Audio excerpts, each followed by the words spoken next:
Here's a view of the neighborhood. To the left there, that was a church. To the right, that's an abandoned home. Actually, looks like it had caught on fire. Across the street is an empty lot. And then we have the kitchen. This is the first bedroom. Has a closet, a window. Pretty nice. Here's the bathroom. This was renovated. They did tile. Everything looked new. This is the first bedroom. Nice and big. Here's the living room.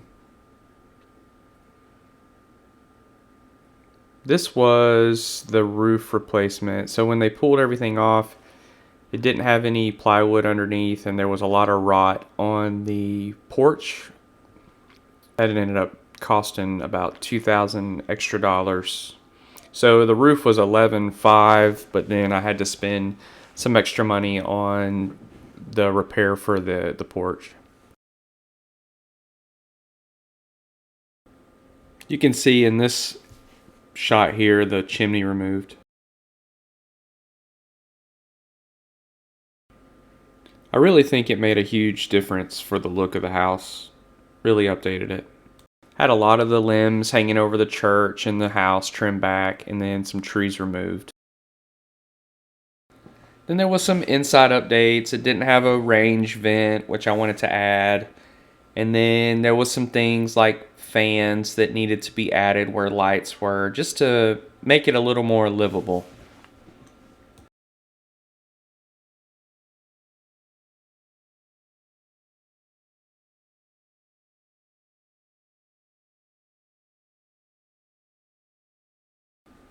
The next project was this railing. This was something that I thought I needed to do for code, but it ended up not being needed, so it makes it look nice. A few things I could have done better. I bought a used refrigerator.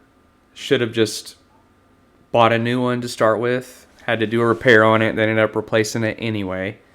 The railing, I spent a lot of money on the railing. I shouldn't have really done that. And then the roof, I probably could have just repaired it versus replacing the roof, but hindsight. Overall, I spent around $40,000 to get into the house. That's renovations, closing, down payment, that's everything.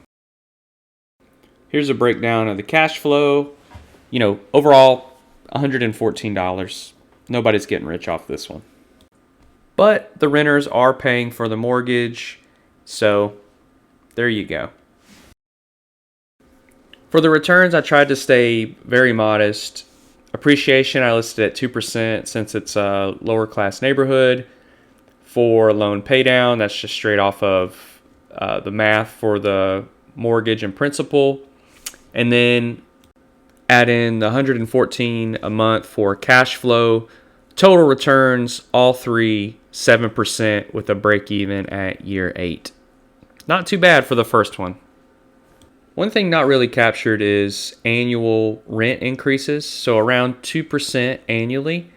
And then also, if mortgage rates go down, I'll be able to refinance to a lower rate, which will also increase cash flow monthly and annually, increasing the total returns percentage. Thoughts for next time. I need to focus on 1,000 square foot homes or larger. The 3 bedrooms, they bring back better rents. Focus on better neighborhoods. The neighborhood I chose was okay. It's just a little old. And then, of course, think through the updates. The railing, it was nice. It's just very expensive. The roof, probably should have repaired it versus replacing the whole roof. But again, nothing hurt with a little bit of overdoing it. Still cash flowing. So was it a success? I mean, I needed to get started, so the goal was to start. So yeah, successful in that area. Did it cash flow?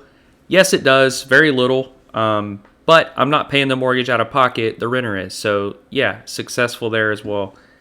I developed good contacts. I got used to getting quotes, estimates. I got good contacts for roofing and electrical and tree trimming and plumbing. So, the overall goal was to get some passive income started, and I did that. Could it have been better? It could have, for sure. And I think due to the environment of mortgage rates and things like that, it did contribute to a less successful cash flow. But overall, I count this as a win. Take a look over at my profile on TikTok. I've got a ton of DIY videos working around the house, some pantry updates, of course, the renovations on this house, and then a few other projects going on at my next rental, which I'll be putting a video out on the breakdown of that later on. Thanks for watching, and take care.